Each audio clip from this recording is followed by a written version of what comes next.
우리 옆 사람과 인사하겠습니다. 사랑합니다. 축복합니다.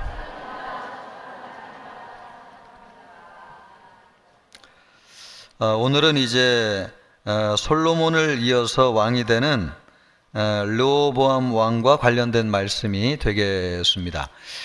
솔로몬이 죽고 나서 그 아들 르호보암이 왕위를 이어받게 되죠. 근데 또 이 상황에서 등장하는 또 역사적인 인물이 있는데 여로보암이라고 있습니다. 그래서 솔로몬의 아들이 여로보암인지 르호보암인지 헷갈리시는 분들이 많이 계신데, 제가 실제로 그래서 여러분에게 말씀을 드리는 겁니다. 여러분, 솔로몬의 아들은 누굽니까? 르호보암입니다. 여로보암은 이제 북이스라엘하고 남유다가 나누어지게 되는데, 북이스라엘의 초대왕, 첫 번째 왕이 여로보암이 되고, 이제 나누어진 나라에서 유다를 중심으로 남유다를 다스리는 사람이 르호보암이 되고, 이제 그런 역사가 시작되는 중심이라고 할 수 있겠습니다. 할아버지가 세운 나라, 아버지가 잘 부강하게 하였는데 내 대에 더 부강하고 영향력 있고 많은 백성을 풍요하게 하면 좋을 텐데, 여러분이 르호보암의 자리에 계셨다고 하면은 여러분이 물려받은 나라를 어떻게 하셨을 것 같은가 하는 생각이 듭니다. 그런 생각을 가지고 내가 만약에 르호보암의 자리에 있었다면은 이 나라가 어떻게 되었을까 한번 생각해 보시면서 말씀을 듣는 것도 유익하다 하겠습니다. 여러분이 르호보암처럼 왕이 되셨으면은 여러분의 나라는 잘 됐을 것 같습니까? 안 됐을 것 같습니까? 그렇게 얘기하겠죠. 그러기를 축복합니다. 여러분, 우리에게도 하나님의 나라가 있잖아요, 그죠? 초막이나 궁궐이나 주님 계신 곳이면 그 어디나 하나님 나라인데, 또 우리 마음에 성령 계시면 우리의 마음속에 하나님의 나라가 임한 것인데, 우리도 여러분 하나님의 나라가 임했단 말이죠. 우리에게 임한 하나님의 나라를 우리가 어떻게 통치할 것인가? 나는 다윗처럼 통치할 것인가? 르호보암처럼 통치할 것인가?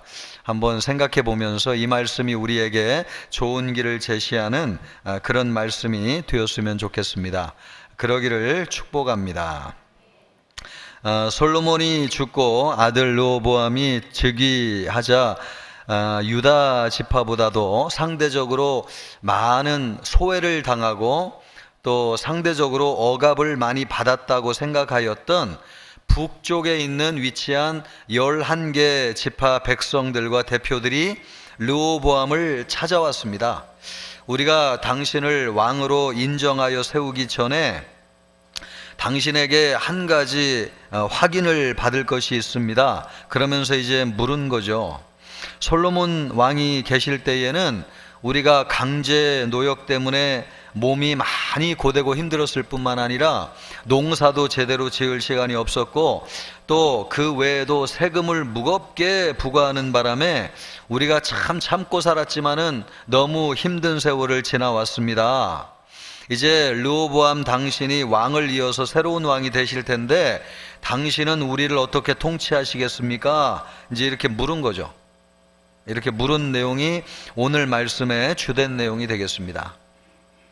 르호보암은 이 문제를 혼자 결정하기 전에 나라를 운영하였던 원로들에게 자문을 구했습니다. 그랬더니 이 원로들은 지혜롭게 그러면 백성들의 요구를 들어주는 것이 좋을 것 같습니다.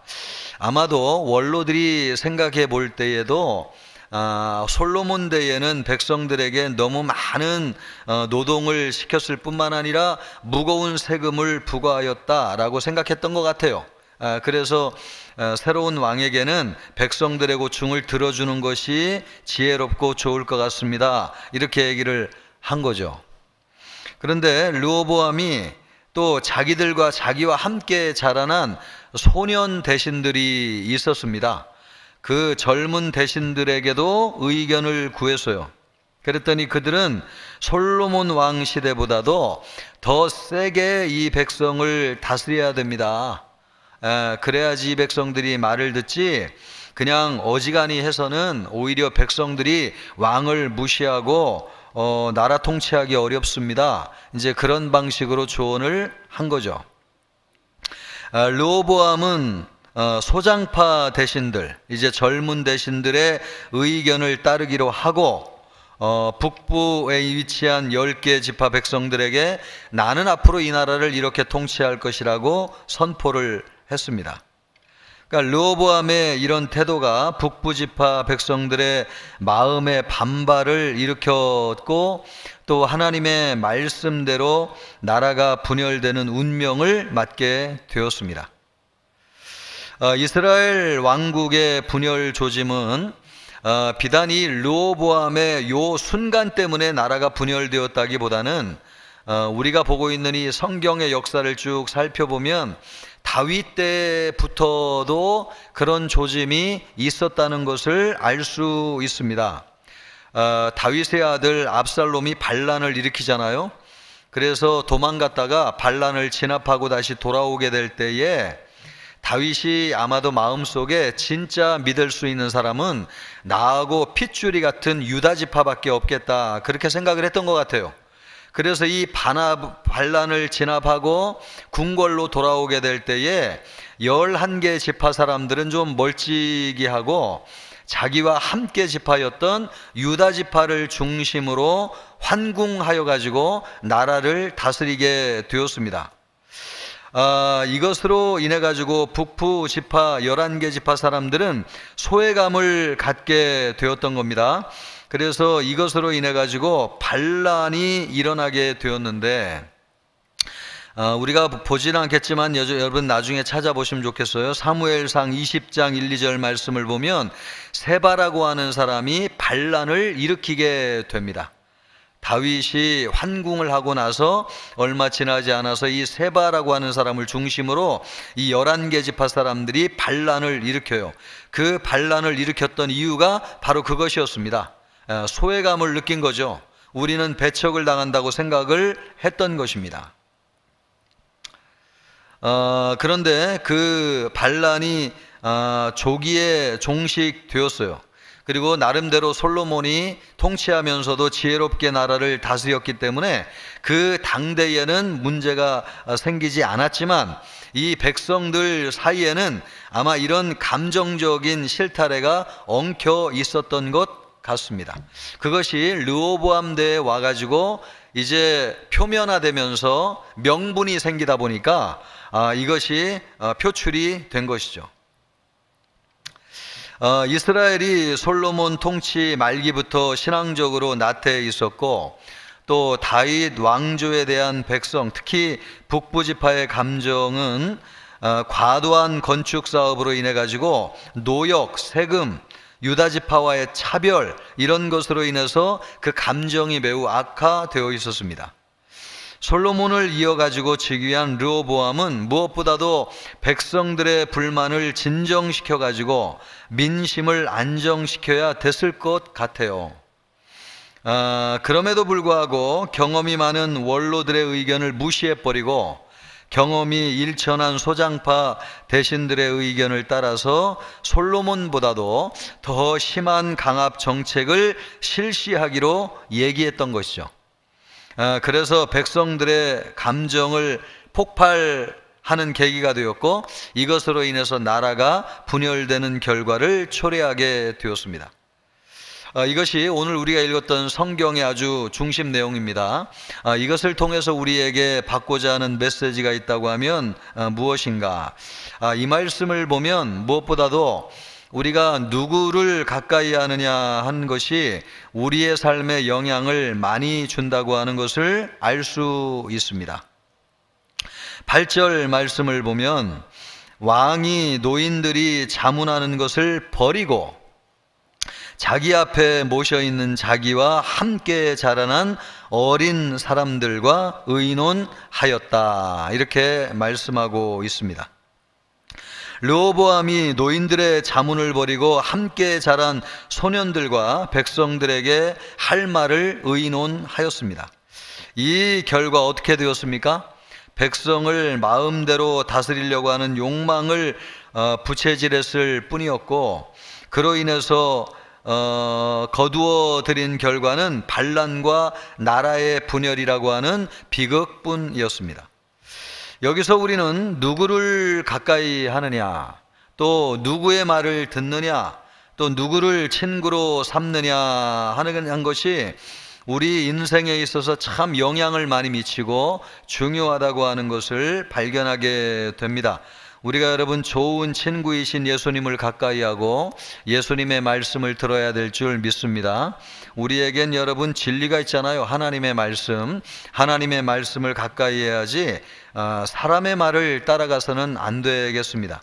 이 말씀을 보면 참 우리가 신앙생활을 해도 신앙이 좋은 사람들 가까이 하고 긍정적이고 기도 많이 하고 은혜를 끼치고 항상 밝고 건강한 생각을 하고 믿음 안에서도 하나님을 사랑하는 사람을 가까이 해야 되겠죠. 신앙생활하면서 늘 불평하고 비난하고 다른 사람들에게 책임을 전가하고 이런 말을 늘 일상적으로 달고 사는 사람들과 신앙생활을 가까이 하는 것은 유익하지 않다는 것을 알게 됩니다. 왜냐하면 여러분 우리는 누군가에게 영향을 받게 되는데 좋은 것에는 잘 영향을 안 받아요. 근데 뭐에 쉽게 영향을 받냐면 나쁜 것에 그렇게 영향을 받아요.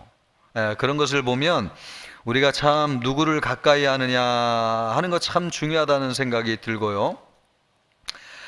인생은 누구도 혼자 살아갈 수가 없습니다. 하나님께서 사람을 지으실 때부터 다른 사람과 함께 살도록 우리를 창조하셨습니다. 하나님이 남자만 창조한 것이 아니고 여자를 창조하셨잖아요. 우리 하나님도 삼위일체 하나님으로 존재하십니다. 하나님이 혼자서도 얼마든지 사랑이 충만하시고 모든 것이 완벽하신 분이시지만은 우리 하나님은 삼위일체로 계신 분이세요. 그래서 하나님이 우리를 하나님의 형상으로 창조하실 때 우리도 남자와 여자로 창조하심으로써 사랑의 교제를 나누게 하신 거죠. 그러므로 여러분 우리는 사람을 떠나서는 살 수 없고 또 하나님을 떠나서 살 수 없습니다. 누군가는 반드시 가까이 하면서 살아야 될 존재로 창조되어졌습니다. 그래서 교회를 나와야 되고 신앙을 가지고 있는 분들하고 소그룹을 하고 영적인 교제를 하는 것이 너무나 중요합니다.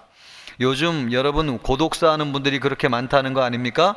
하나님이 본래 우리를 함께 하도록 창조하셨어요. 진정한 행복이라고 하는 것은 함께 할 때 우리에게 주어지는 것이죠. 그런데 함께 해야 될 사람이 누군기가 참 중요하다는 거죠. 왜냐하면 우리는 누군가에게 영향을 참 많이 받기 때문에 그렇습니다.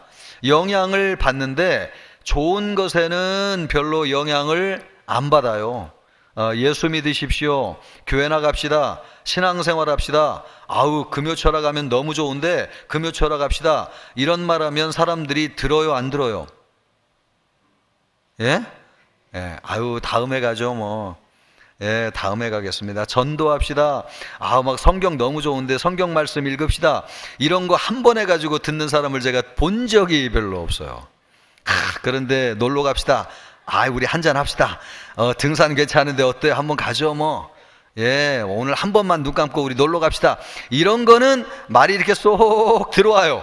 그래가지고 그런 건 또 따라하는 분들이 많이 계세요. 이런 걸 보면 아주 쉽고 간편한 진리인데 우리에게 영향을 많이 주거든요, 주변 환경이. 그런데 꼭 좋은 것은 우리 마음속에 별로 안 들어오고 나쁜 것만 우리에게 영향을 많이 줘요.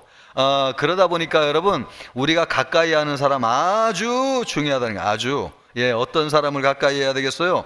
참 신실한 사람, 긍정적이고 신앙적인 사람, 은혜로운 분, 또 기도 많이 하면서 영적인 교제를 나누는 분, 이런 분들과 함께 해야 됩니다. 그것이 성경이 오늘 우리에게 보여주시는 말씀이에요. 하나님께서 우리를 원래 그렇게 창조하셨어요. 만남이라고 하는 것, 또 만남을 통해서 주어지는 관계라고 하는 것이 우리 삶에 굉장히 많은 영향력을 미칩니다. 솔로몬은 잠언에서 하나님을 경외하고 교제해야 된다고 하는 것을 강조하면서도 사람과의 관계가 중요하다고 하는 것을 가르치고 있습니다. 그래서 사람과 사귀는 것을 조심하라고 말하는데 가까이 있는 사람들로부터 많은 것을 배우고 영향을 받게 되기 때문에 그렇습니다. 지혜로운 사람과 사귀면 하나라도 더 지혜를 얻게 되고요, 어리석은 사람과 사귀게 되면 어리석게 됩니다. 또 선한 사람으로부터 선을 배우고 악한 자로부터 악을 배우게 되죠. 아무리 부하고 성공하고 출세했어도 그 사람이 악하다고 하면 그 사람으로부터 배우지 말아야 됩니다. 가까이 하지도 말아야 되겠습니다. 반면에 가난해도 또 어렵고 또 힘든 가운데 살더라도 참 하나님을 사랑하고 선한 마음을 가지고 있는 사람이 있으면 그런 사람을 가까이 하고 신앙을 배워야 되겠습니다. 여러분이 오늘 이것을 꼭 마음에 담으실 수 있기를 바랍니다. 내 친구가 누구인지 여러분 주변을 돌아보세요. 참 하나님 사랑하고 교회 나기를 즐거워하고 예배하기를 즐거워하고 혼자 있으면 기도하고 말씀 있는 걸 참 좋아하는 신실한 신앙인인가? 아니면 불평과 원망을 늘 달고 있고 책임을 누군가에게 돌리는 사람을 늘 내가 가까이 하고 있는가? 복된 인생을 살기 위해서는 우리가 참 그런 복된 사람들을 가까이 해야 되겠습니다. 우리가 함께하는 사람, 또 만나는 사람, 사귀는 사람이 하나님 앞에 복받을 사람인지 여러분 한번 살펴보시기를 바랍니다. 그가 하나님께 복받을 사람이라면 그를 가까이 하십시오. 그렇게 함으로써 우리는 그들을 본받게 될 것이고 그들과 함께 복받는 사람이 될 것입니다. 우리가 가까이 하는 사람을 귀한 사람으로 가까이 하기를 주님의 이름으로 축복합니다.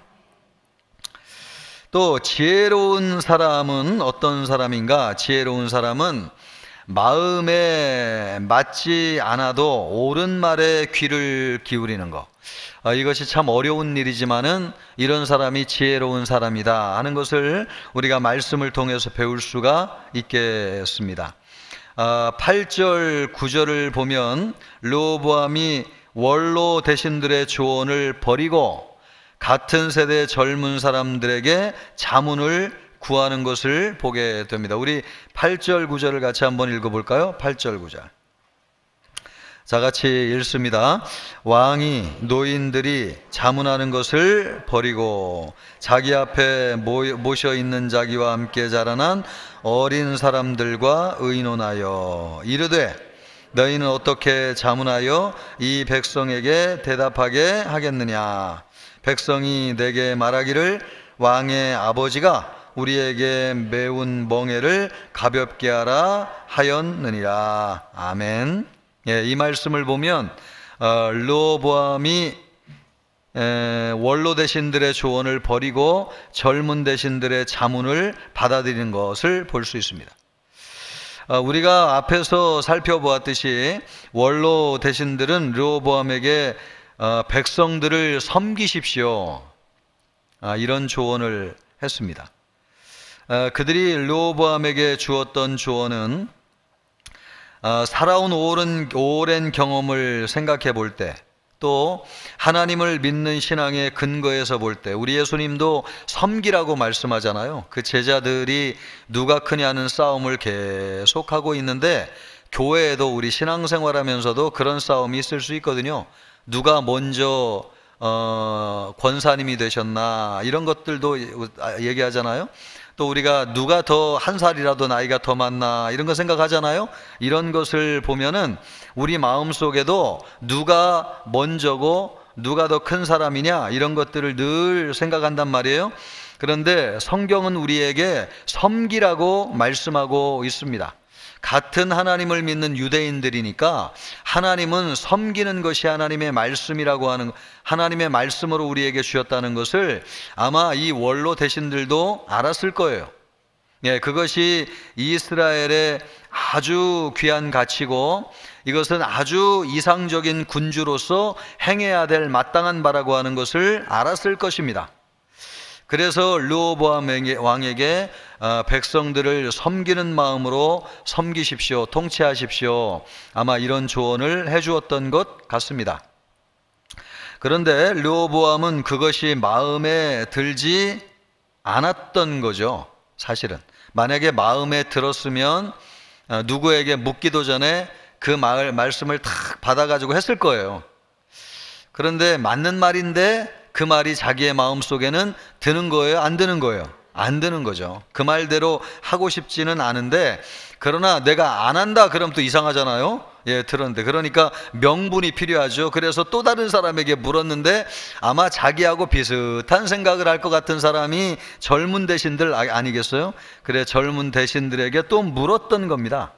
그러니까 이 젊은 대신들은 왕과 함께 자란 사람들이기 때문에 왕이 무슨 생각을 하나 아마 너무 뻔하게 잘 알고 있었을 거예요. 그래서 왕이 원하는 대답을 하였던 것입니다. 하였던 거죠. 르호보암은 왕으로서 특권을 누리고 싶었고, 또 백성들 위해 군림하고 싶은 마음이 많았을 거예요. 그런 마음을 가지고 있는데 섬기라고 하니까 마음에 들지 않았던 거죠. 그래서 노인들이 말하는 섬김의 도라고 하는 것이 맞기는 맞는 말인데 귀에 들어오지는 않았습니다. 그는 이미 자기 나름대로 답을 가지고 있었고, 또 자기 생각에 부합되는 대답만을 기다리고 있었습니다. 르호보암은 노인들의 지혜로운 대답을 알고, 지혜로운 대답이라는 걸 알면서도 나는 그거 싫다는 거죠. 그래서 그것을 무시해 버리고 마음에 맞는 말을 해주는 함께 자란 젊은 대신들의 조언을 따라갔습니다. 우리나라 말에도 그런 말이 있지 않습니까? 몸에 좋은 약이 입에는 어떻다는 거죠? 쓰다는 거죠. 입에는 쓰다. 그런데 이 말을 받아들인다는 게 참 어려웠을 거라는 생각은 듭니다. 이제 왕이 돼가지고 멋있게 내가 왕이 돼야 되는데 섬겨야 된다? 참 그거 어려운 일이죠. 충성스러운 또 지혜로운 말은 듣기에 거부가고 마음에도 맞지 않습니다. 하지만 지혜로운 사람들은 칭찬하고 아부하는 말보다도 비위에 거슬리고 자기 생각과 반대가 될지라도 자기에게 도움이 되고 발전이 되는 그런 충고충언에 귀를 기울입니다. 우리 모두가 그러기를 주님의 이름으로 축복합니다. 여러분은 좋은 말을 듣기를 원해서 마음에 맞는 말을 듣습니까? 여러분 누구나 다 그러기를 사실은 바라고 있어요. 사실은. 하지만 거기만 머무른다면 발전도 없을 것이고요, 아마 성장도 없을 것이고 새로워지는 기대할 만한 것도 없을 것입니다. 우리가 참 듣기 원하는 말만 듣고 있으면은 마음은 편하겠지만 아무 일도 일어나지 않을 것이고 성장도 발전도 없을 거예요.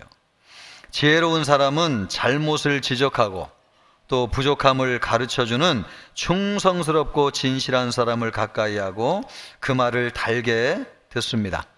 우리에게 이런 지혜가 있기를 바랍니다. 그러기 위해서 듣는 모든 말 가운데 이 충언과 아첨의 말, 또 이게 바른 말인가 그렇지 못한 말을 먼저 어떻게 해야 되겠어요? 분별해야 되겠죠, 여러분. 분별. 하나님 앞에 기도하고 말씀을 구하면 하나님께서 우리가 듣는 말이 이것이 참 귀한 말인가 아니면 이게 우리를 힘들게 하는 말인가, 이게 분별하게 해주세요. 그래서 하나님이 주시는 지혜로 때로는 우리를 참 힘들게 하는 말이지만 그래 그것이 하나님이 나에게 주시는 말이지, 그렇게 붙잡게 될 때에 그 말씀이 우리를 살리는 길로 인도하게 됩니다. 그 가운데 충성스럽고 바른 말을 택하고 또 그런 말을 해주는 사람을 여러분 가까이 하시기를 바랍니다. 그렇게 할 때 우리의 삶은 더 온전하고 의로워지게 될 것입니다. 그러기를 축복합니다.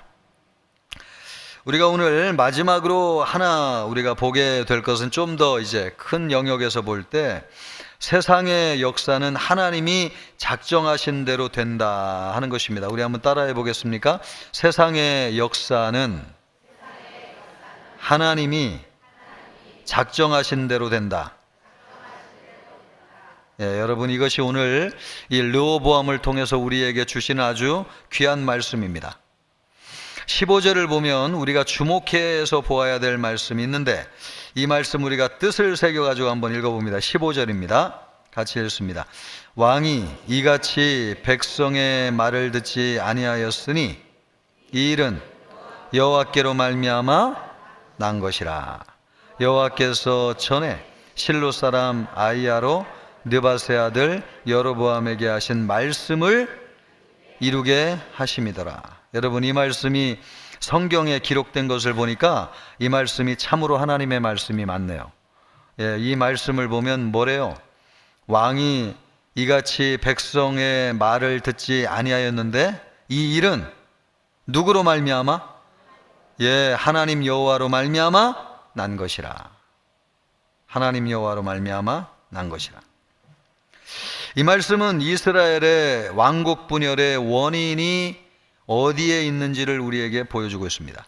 여러분, 이스라엘의 나라가 분열된 것은 르호보암에게 원인이 있습니까? 하나님에게 원인이 있습니까?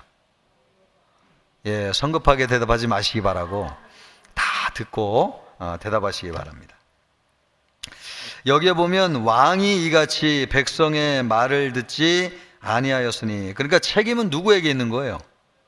르호보암에게 있는 거죠. 르호보암이 말을 듣지 않아 가지고 나라가 분열된 것이니까 책임은 사실 르호보암에게 있는 겁니다. 이 이스라엘의 나라가 분열되게 된 근본적인 직접적인 원인은 르호보암에게 있어요. 분열의 책임이 르호보암에게 있다는 거예요. 그러니까 이스라엘이 남북으로 분열된 것은 르호보암의 우매한 정책에 직접적인 원인이 있습니다. 만일 르호보암이 원로 대신의 조언에 따라서 북부 지파의 요구를 들어주었다면 어떻게 되었을 것 같아요? 아마 요 당대에는 이스라엘 나라가 분열되는 일이 없었을 겁니다. 없었을 거예요. 그러나 르호보암이 젊은 신하들의 조언을 따라서 철권 통치를 함으로써 북부 지파 사람들이 반발해 가지고 독립을 선언한 결과 나라가 둘로 쪼개지게 되었습니다. 그러니까 르호보암이 바른 선택을 할 수도 있었고 바르지 않은 선택을 할 수도 있었는데 그런 자유가 르호보암에게 주어진 거죠. 그런데 나쁜 쪽을 선택한 것은 르호보암 자신입니다. 여러분, 자신이에요. 우리도 그렇습니다. 하나님이 정하셨으니 하나님의 뜻대로 되겠지, 그렇게 생각하고 우리가 선한 것을 선택할 것을 미리 짐작하고 포기해서는 안 돼요. 설령 우리가 볼 때 이거 이러면 내가 좋은 쪽을 선택한다고 해도 다른 사람이 반대로 선택하겠거니, 그것이면 하나님의 뜻이겠거니, 나는 그냥 가만히 있어야 되겠거니, 그러면 안 된다는 거예요. 여러분, 설령 많은 사람들이 나쁜 길로 간다 할지라도 나는 바른 길을 선택해야 돼요. 그들을 따라가야 돼요. 당연히 여러분, 바른 길을 선택해야, 나 혼자 가더라도, 나 혼자 가더라도. 왜냐하면 우리에게 이것을 선택할 것이냐 저것을 선택할 것이냐, 하나님이 우리에게 자유를 주셨어요. 그래서 우리는 항상 진리를 선택해야 될 줄로 믿습니다. 하나님이 계신 곳을 선택해야 되고, 세상과 교회를 선택해야 되느냐? 교회를 선택해야 되죠. 당연히 여러분, 믿음과 불신을 선택할 거냐? 뭘 선택하? 당연히 믿음을 선택해야죠. 진리를 따라갈 것이냐 비진리를 당연히 진리를 따라가야 되죠. 여러분, 어차피 하나님이 안 되는 쪽으로 정하셨는데 그냥 내가 이거 선택한 쪽 무슨 의미가 있어? 아니요, 그렇지 않다는 거예요. 우리는 반드시 하나님의 뜻대로, 기준대로 선택을 해야 돼요. 그런데 성경은 또한 이것이 르호보암이 백성의 요구를 거절한 것은 누구로 말미암아 난 것이라고 하는 것을 말씀하고 있다는 것입니까? 여호와로 말미암아 난 것이라고 분명하게 말씀하고 있다는 것입니다. 이것은 이스라엘 왕국 분열의 근본적인 원인, 그러니까 이 분열되는 역사의 모든 흐름을 원천적으로 누가 설계하셨다는 거예요? 하나님이 설계하셨다는 것을 얘기하는 겁니다. 왜 이렇게 성경이 이것을 강조하고 있느냐? 모든 것은 하나님의 주권적인 결정하에서 일어나는 것이다 하는 것을 우리에게 말씀해 주고 있습니다. 여러분이가 설령 잘못된 선택을 해가지고 원치 않는 결과를 나타낸다 할지라도 하나님은 반드시 그것을 바꾸어 가지고 하나님의 뜻이 이루어지게 하시는 줄 믿습니다. 예수님을 유대인들이 죽였지만 죽은 예수님을 부활하게 하셔서 우리의 구주가 되게 하시고 죄와 사망의 권세를 이기게 하셨잖아요. 이 모든 것이 여러분 하나님의 계획하에 있다고 하는 것을 우리가 알잖아요. 우리의 모든 일이 그렇다. 그래서 성경은 모든 것이 하나님의 주권하에서 일어나는 일이다 라고 하는 것을 말씀하기 위해서 이것이 여호와로 말미암아 난 것이다 라고 하는 것을 말씀하고 있습니다. 하나님의 주권을 벗어나서 일어나는 일은 있습니까? 없습니까? 없습니다, 여러분. 하나님의 주권을 벗어나서 일어나는 일은 하나도 없어요. 그런 점에서 모든 일은 하나님으로 말미암아 이루어지는 일입니다. 일찍이 하나님은 아이야 선지자를 통해서 이스라엘 왕국이 분열될 것이라고 하는 것, 그리고 북부 10지파를 여로보암에게 주겠다고 하는 말씀을 이미 열왕기상 11장 29절로부터 39절까지 보면 그 말씀을 하고 계세요. 그런데 하나님께서 그렇게 하기로 하신 이유는 뭐냐니까 솔로몬 왕이 말년에 우상을 섬기고 하나님의 뜻대로 나라를 통치하지 않게 되었을 때에 하나님께서 여로보암이라고 하는 사람에게 나라를 주겠다고 말씀하셨어요. 이것은 하나님께서 이미 이스라엘을 둘로 나누시기로 작정하셨다고 하는 것을 의미합니다.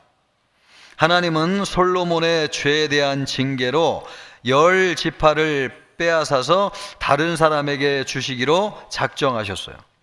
하나님은 그 작정을 이루시는 것을 다윗과 언약하실 때에 내 아들 솔로몬의 때까지는 나라가 나누어지지 않을 것이라고 말씀하셨기 때문에 참 이것을 보면 우리 하나님은 신실하신 하나님이신데요, 아들 때에서는 나라를 나누지 않으셨어요. 그래서 솔로몬 때에는 솔로몬이 잘못한 것이 있었지만 그 솔로몬 때에는 나라를 아주 않으셨어요. 이제 솔로몬의 왕위를 계승한 르호보암 때에 그 작정을 이루시고자 르호보암으로 하여금 백성들의 요구를 들어주지 않는 선택을 하도록 하나님께서 허용하신 거죠. 갈수록 어려워지죠, 그죠? 예, 참 어렵습니다. 하나님이 르호보암이 그런 선택을 하도록 허용하시고 허락하셨어요. 그러나 모든 것이 하나님의 주권하에서 일어나는 일이에요. 물론 이스라엘 분열의 궁극적인 원인이 하나님에게 있다고 해가지고 르호보암에게는 아무런 잘못이 없다는 것이냐? 그렇지 않아요, 여러분. 전적으로 책임은 르호보암에게 있습니다.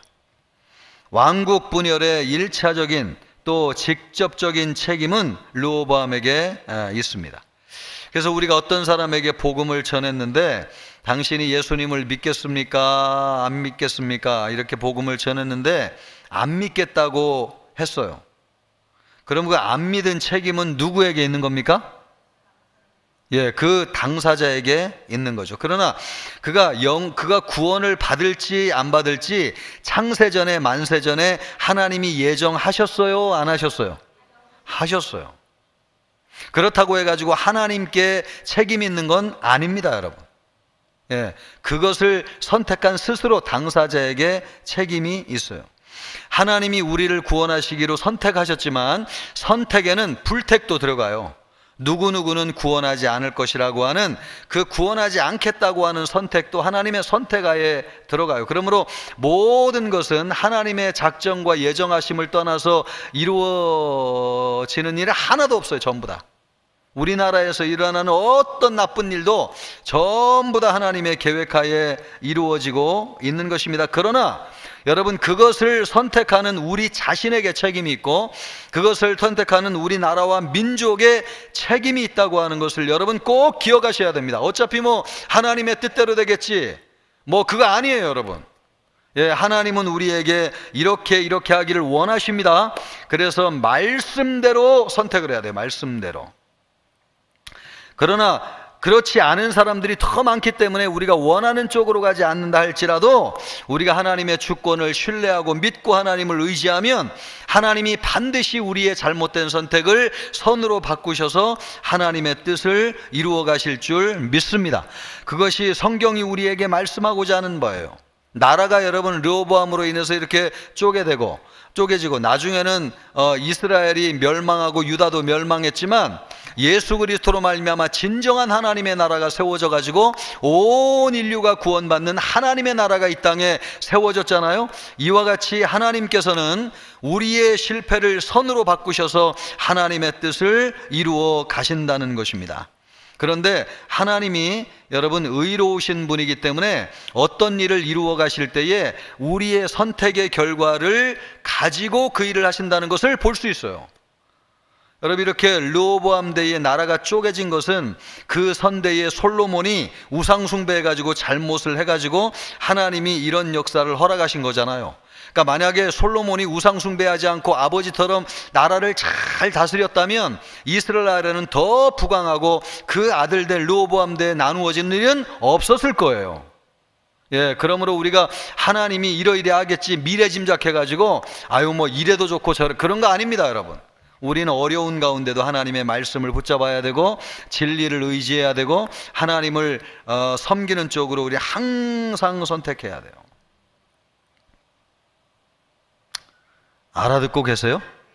예, 확인하고 싶어지네요, 오늘따라. 르호보암은 특권의식과 교만으로 원로 대신들의 충고를 버리고 젊은 대신들의 그릇된 조언을 따라서 민심을 잃고 나라를 분열의 파국으로 몰고 갔어요. 이 책임은 르호보암에게 있는 거죠. 다만 하나님은 르호보암의 잘못된 판단을 작정을 이루시는 방편으로 사용하셨을 뿐이에요. 따라서 왕국 분열의 책임은 전적으로 타락한 솔로몬 그리고 교만한 그의 아들 르호보암에게 있고 하나님에게 책임이 있는 것은 아닙니다. 우리는 이런 사실을 통해서 알 수 있는 것이 있는데 그것이 뭐냐면 세상의 모든 역사는 하나님의 작정에 의해서 결정된다 하는 것입니다. 여러분 이것을 믿고 신뢰하기를 바랍니다. 나라를 위해서 기도할 때 또 우리 교회를 위해서 기도할 때 모든 역사는 하나님의 작정에 의해서 결정된다 하는 것을 여러분 믿고 하나님을 의지할 수 있기를 바라겠습니다. 세상의 역사는 전적으로 하나님의 작정과 섭리의 산물이에요. 우리가 외형적으로만 보면 세상의 역사는 우연이나 사람들의 계획에 의해서 결정되는 것처럼 보여요. 그래서 역사를 보면 역사의 결정적인 역할을 한 사람이 크게 부각됩니다. 그러나 역사적인 사건의 배후에는 언제나 하나님의 작정과 섭리가 있었습니다. 그런 의미에서 역사는 하나님의 작정과 섭리의 현장이에요. 하나님은 작정에 따라서 이 나라를 흥하게도 하시고 저 나라를 망하게도 하십니다. 또 하나님은 작정에 따라서요 이 사람을 일으키기도 하시고 저 사람을 넘어뜨리기도 하십니다. 하나님은 범죄한 이스라엘을 징계하시기 위해서 아수르나 바벨론을 일으키셨고 그 목적이 다했을 때에는 그 나라들을 망하게 하셨습니다.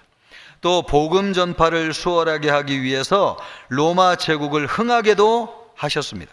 우리가 역사를 신앙의 눈으로 보면 얼마든지 하나님의 작정과 섭리를 볼 수 있습니다. 구약시대의 선지자들은 이런 하나님의 작정과 섭리를 보는 눈을 가진 사람들이었습니다. 그런 눈으로 앞날을 예언했어요. 또 지나온 역사를 하나님의 작정과 섭리의 관점에서 해석해가지고 사람들에게 어떻게 살아야 할지를 제시하였습니다. 여러분, 하나님의 말씀은 그런 것입니다. 모든 것이 하나님의 작정과 섭리 가운데 있는데 그런 관점으로 사람들을 일깨우는 것이고요. 예, 그래서 우리가 어떻게 살아야 될지를 제시하는 것입니다. 우리도 하나님의 작정과 섭리를 믿는 사람으로서 하나님의 작정과 섭리를 볼 수 있는 눈을 가져야 되겠습니다. 그래서 죄의 흑암 가운데 사는 사람들에게 광명의 길, 구원의 길을 제시하는 선지자적인 사명을 감당해야 되겠습니다. 우리 모두 그런 사명을 감당하기를 주님의 이름으로 축복합니다.